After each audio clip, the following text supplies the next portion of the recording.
আসছি money magnet product নিয়ে। দেখতে পাচ্ছ মানি ম্যাগনেট। প্রথমে আমরা দেখতে পাচ্ছি মানি ম্যাগনেটটা কি কি কাজে লাগতে পারে না, অর্থকে নিজের কাছে আকৃষ্ট করা।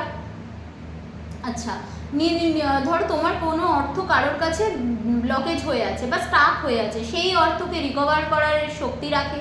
এছাড়াও একে বলা হয় ধনবর্ষা, ঠিক আছে। একে বলা হয় কি বলবো, অ্যাট্রাকশন চূর্ণ। মানে কেন বললাম, কারণ মানি ম্যাগনেট কথাটার অর্থ হচ্ছে আমরা অর্থকে আকর্ষণ করি এমন কোনো জিনিস, ঠিক আছে।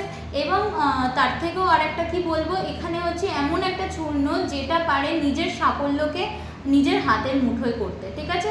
ধরো তোমার টাকা পয়সা আসছে না, ঠিক আছে, অর্থ কষ্টতে ভুগছো দীর্ঘদিন ধরে, তারা কি করবে, তারা নিয়মিত স্নানের জলে 1 চামচ অথবা 2 চামচ করে এই চূর্ণ মিশিয়ে স্নান করতে থাকো, দেখবে অর্থ তোমার হাতে আসছে।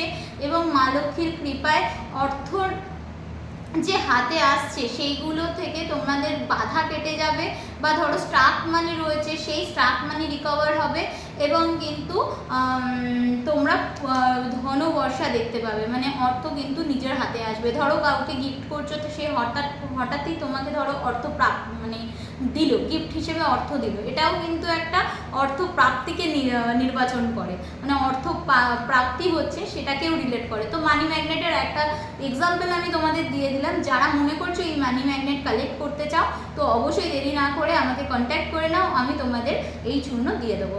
ওকে, থ্যাংক ইউ।